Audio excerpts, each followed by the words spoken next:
Restrictions நீங்கள் வந்து இன்னும் டாக்டர்ஸ் சொல்லி, இல்லை நம்ம பெரியவங்க சொல்லி, இல்லை நம்ம எல்டர்ஸ் சொல்லி, அது பண்ணியும் நீங்கள் வந்துட்டு நீங்கள் நான்வெஜ் சாப்பிட மாட்டேன், இல்லை நான் கம்யூனிகேட்டாக தான் இருக்கிறாங்க, அந்த மாதிரி லிஃப்ட் பண்ணுறாங்க, லிஃப்ட் பண்ண மாட்றாங்க, அந்த ரெஸ்ட்ரிக்ஷன்ஸ் அப்படின்னு நீங்கள் பண்ணுறீங்க. கடைசியாக ஃபைனலாக என்ன ஆகுது அப்படின்னு சொல்லி பார்த்தீங்கன்னா, உங்களுக்கான ஹெல்த் வந்துட்டு அது வந்து என்ன கண்டிஷன் இருக்கோ அது அப்படியே தான் இருக்குது. அதுக்காக நீங்கள் டேப்லெட்ஸ் அதுக்கேற்ற மாதிரி ஒரு டேப்லெட்டாக இருக்கட்டும் சரி, ஒரு ப்ரோட்டீன் டேப்லெட்டாக இருக்கட்டும் சரி, இது ஒமேகா 3 டேப்லெட்ஸ், இல்லை கால்சியம், இல்லைன்னா விட்டமின் டேப்லெட்ஸ், அந்த மாதிரி நீங்கள் சாப்பிட தான் செய்கிறீங்க. சரி, ஓகே, இவ்வளோ இருக்குது, எதுக்கு இயற்கையாக நம்ம சேர்க்குறது? நியூட்ரிஷன்ஸ் வந்து இயற்கையாகவே இருக்கும்போது சரி, ஓகே, பரவாயில்ல, நான் வந்துட்டு இது வந்து இந்த மாதிரி நான் சொல்கிறேன், எனக்கு தேவையில்ல, எனக்கு கம்யூனிட்டி என்னோடய ஒய்ஃப் செஞ்சு தர மாட்றாங்க, சரி நான் வந்து வெளியில் போய் சாப்பிட்றேன் அப்படின்ற மாதிரி கேட்பாங்க. ஏன் இந்த ரெஸ்ட்ரிக்ஷன்ஸை ஃபாலோ பண்ணுறவங்கலாம் கண்டிப்பாக வந்து கேட்பாங்க, ஏன் நான் வந்து இது ரெஸ்ட்ரிக்ஷன்ஸ் இப்படி தான் இருக்கும், நான் எதுவுமே செய்ய மாட்டேன் கிச்சனில், பட் வெளியில் போய் சாப்பிட சொல்லுவேன். இப்போ யோசிச்சு பாருங்கள், இன்றைக்கி இருக்கிற சுச்சுவேஷனில் ஏதாவது ஒரு தரமான ஃபுட்டை வந்து நீங்கள் வந்து சாப்பிட முடியுமா? கண்டிப்பாக கிடையாது. ஏதாவது ஒரு நூற்றுக்கணக்கான ஒரு ஹோட்டலில் வந்து தரமான ஃபுட்டு கிடைக்கும்.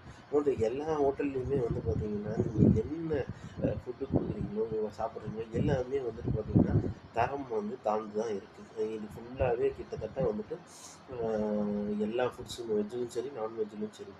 இந்த தரம் தாழ்ந்த ஃபுட்டை வந்து சாப்பிட்றதால என்ன ஆகுதுன்னு பார்த்தீங்கன்னா, அதில் கிடைக்கிற நியூட்ரிஷன்ஸை விட அதில் வந்துட்டு நம்ம வந்து சஃபர் ஆகிறது தான் அதிகமாக இருக்குது. ஸோ சப்போஸ் எந்த எண்ணெயில் பண்ணுறானோ, எந்த தண்ணியில் பண்ணுறானோ, அதுக்கப்புறமா வந்து பார்த்திங்கன்னா, இறைச்சி வேகுதா இல்லையா, கெட்டுப்போன இறைச்சியா, நல்ல இறைச்சியா, இல்லை பதப்படுத்தப்பட்ட இறைச்சியா, இல்லை வந்துட்டு அதுவும் இல்லைன்னா வந்துட்டு பார்த்திங்கன்னா, என்ன மாதிரி வந்துட்டு இப்போ நீங்கள் பார்சல் வாங்குறீங்க, அந்த இதில் பண்ணுறீங்க, அதுலன்னா என்ன மாதிரி ஒரு பிளாஸ்டிக் கண்டெய்னரில் கொடுக்குறான், எவனாவது ஸ்டீல் கண்டெய்னரில் கொடுக்குறானுங்களா? ஒன்றுமே இல்லை. இப்போ ஜொமேட்டோவில் எது ஆர்டர் பண்ணியிருந்தாலுமே பிளாஸ்டிக் தான்.